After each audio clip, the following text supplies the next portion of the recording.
Congratulations to the LA Lakers. Finally getting that 17th ring. And yes, the talk, or the talking point of discussion rather, is LeBron James getting his 4th ring. Put some respect on this man's name. We're about to get into that. Before we do, make sure you guys ignite the like button on this video. Subscribe to the channel if you haven't already. Make sure you hit the so that way YouTube informs you when I drop videos. Yes, YouTube won't let you know a thing unless you hit that notification bell. So go ahead and do that right there. So that way we can sit back, chillax, and see what's cracking. Now, LeBron James. This man is a beast, man. And look, a lot of us are starting to get tired of the disrespect this man gets. Chris Broussard said it point blankly. The narrative on LeBron has to change. Y'all like to still float around and hang around in the past of the whole Dallas Maverick series when he was with Miami. Y'all need to expunge that from your memories because this man has transcended since then. He is a monster. AD is a monster. LeBron deservedly gets his 4th Finals MVP as well. I would hope that if they do repeat next year, which I do think they will, please get at least one more Finals MVP, at least to match the 5 that MJ has. MJ has 6 rings, 5 MVPs. So LeBron can at least match the Finals MVP by winning again next year. I would be a happy man. I think we all would be happy. LeBron, of course, would be happy. And then after that, you know, I do think that they could possibly three-peat with the Lakers if AD stays, of course, and if they can maneuver and get Bradley Beal, since he's like a talking point of interest this year or this upcoming NBA season. So I think that if the Lakers can also score him, they're definitely going to at least three-peat or be in the finals 3 straight years. And if LeBron can again amass a great run and get 3 rings, just go on a three-peat with the Lakers, like, come on now. He's been to the finals at least 3 times with every team he has been with. Like the Cleveland, he's been there, what, 5 times, right? And then with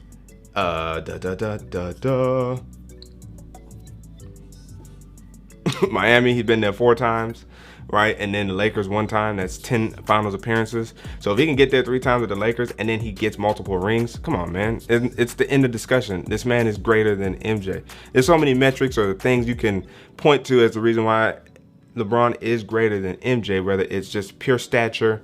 He is a better player than MJ. In a one-on-one battle, he would beat MJ. So, you know, just from that perspective, yes, MJ can hold the title for possibly being like one of the greatest scorers we've ever seen, but it seems like that narrative has shifted towards James Harden and Kevin Durant. So when you look at it from that perspective, is MJ even the true best scorer we've seen? How can he hold the best player to ever be seen? But he doesn't even really hold the title in scoring anymore when you have Kevin Durant and James Harden out here. And then let's not you know, digress. LeBron is going to end up with the most points in NBA history, and he's not even a scorer. So imagine if LeBron was a scorer, then what? But y'all try to penalize this man on not being a scorer. He's a playmaker who can score at will, but he tries to make the right play, and he has succeeded in proving that point. Making the right play will win series or win games. Kyrie Irving, for example, the right play was to put it in his hands and let him hit that game-winning shot, with LeBron icing the game with the free throw at the end when he almost dunked on like 2 or 3 Warriors players in that 2015, 2016 finals. You know what I'm saying? Like, LeBron is great. The Lakers as an organization is great. They are used to greatness, and when greatness arrives and thrives in a greatness of an organization such as the LA Lakers, what do you expect to happen? And then not to mention AD. Anthony Davis is going to take the reins from LeBron and help this team continue on its roll. LeBron, I could easily see playing till 40. I think he wants to achieve having about 7 rings before he retires, and I think he can do that with the Lakers and with additional acquisitions over the next, you know, let's say 4 or 5 years. I think LeBron can squeeze out another 3 rings. If he squeezes out another 3 rings in the next 4 to 5 years, come on. Then the Lakers is now undoubtedly the most valuable franchise, the most winningest franchise ever, because right now they're tied with Boston. But as somebody had pointed out, the Lakers have been a better organization overall than Boston, because much of the Lakers' success came post the 80s, whereas Boston fell off post the 80s. So without a question, great. And we cannot not speak about the Miami Heat and what a great team they were. Some people try to downplay the Miami Heat or downplay the fact that it wasn't as challenging for finals, but that's not anybody's fault other than Milwaukee, and Boston. Not to mention Boston again. Milwaukee, you're the number 1 seed in the NBA and you get washed by Miami. Come on, man. That should speak to Giannis. And although he got injured towards the end, still they didn't look like they wanted any Miami. So Miami beat the number 1 seed in the East and the NBA overall. They beat the Pacers, who was on fire for a little bit, but they got clinched. And then they beat Boston. Boston seems like they just can't get over the hump of the Eastern Conference Finals. Whether LeBron is there or not, they just can't get over the hump of the Eastern Conference Finals. But it still speaks to the greatness of Boston, but it also speaks to the greatness of Jimmy Butler and Miami and Eric Spoelstra, another GOAT. And Miami got to the finals because they wanted it more. It's all about who wants it more, not who who this and the third. That doesn't matter. If you want it, you're going to try to win. And that's what the Lakers did. And that's what the Heat did. And that's ultimately what the Lakers did in the finals, was win. They beasted the Miami 3 out of the 6 games. Game 1, Game 2, and Game 6. Game 3, Game 4, and Game 5 was a tizzy. But the Lakers just thrashed the Heat in the first 2 games and in the last game. It was like, what is this? So that also just speaks to the dominance of LeBron and AD. It doesn't matter who they would have challenged. They were going to put the whooping on somebody. So congrats to the Lakers. Congrats to the Heat for making it that far. And if they can get free agency, or if they can, basically win free agency by also getting a piece, you can almost see them in the finals again, especially if we're still in the bubble atmosphere next season.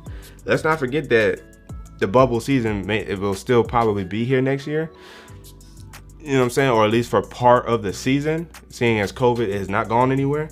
We could still have another whole bubble season and see the greatness. That's the other thing about the bubble. The bubble, helped all of the other players who are not used to playing or not good at playing under the spotlight. That also is what separates the greatness between like a LeBron, a KD, Steph, a Klay Thompson, you know what I'm saying? Like a Dame Lillard, they can play with the spotlight on them, but then they can also still play when it's almost kind of AAU open gym like. Whereas other players, they look like they were a beast until they got on the team and had to play in front of an audience. Then they fall off a little bit or have to get used to playing in front of a large crowd like that. And yeah, college is one thing, but when you are on national TV, it's a whole nother thing. That's why they hold records for certain quarterbacks, right, in the NFL. When they are playing prime time, which is national TV or on TV basically, they have records for quarterbacks, and some quarterbacks don't have good primetime records, i.e. Minnesota Vikings quarterback Kirk Cousins. He just can't play that well during primetime. Although he did play relatively well, I'll take that back, against the Seahawks recently. But nonetheless, a lot of players benefited from the bubble. They upped their game. And, no shot at Jamal Murray at all or Donovan Mitchell, because Donovan definitely has been balling regardless. But Jamal Murray took a huge leap. Michael Porter had the confidence to take a huge leap. And you saw that battle with Denver and Utah. What? Jamal and Donovan was going crazy.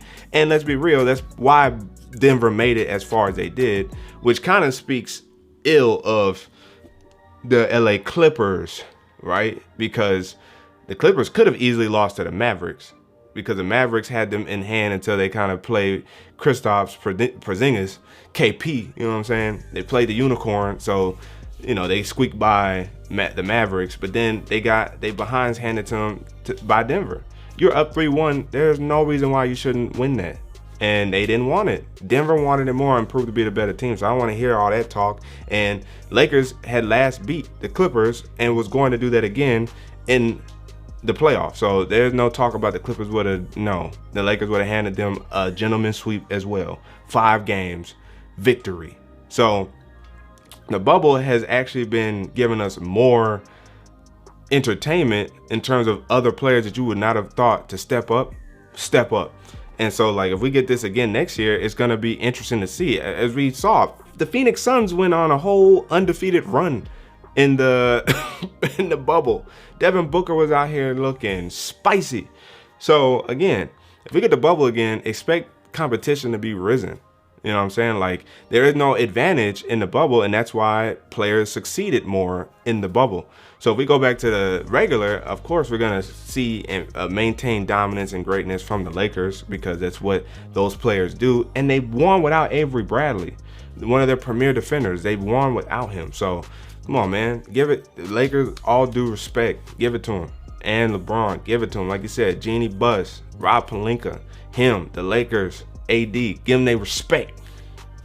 Put some respect on my name. You know what I'm saying? So that's my thoughts on the recent events of the NBA. And next year, I think the Lakers will be right back there, and LeBron will get a 5th ring. That's what I think is about to happen. Woo! Hold me to it. Bookmark this video, come back next year when that happens. But let me know down in the comments what you guys think about what was going on in the NBA. If you guys are interested, what you guys think could happen, if you are even interested in the MJ LeBron debate, let me know down in the comments below. But if you haven't already, make sure you guys ignite the like button on this video, subscribe to the channel, and hit that notification bell so that way YouTube informs you when I drop videos. That way we can sit back, chillax, and see what's cracking. But your man Versatile signing out, and until the next video, wait for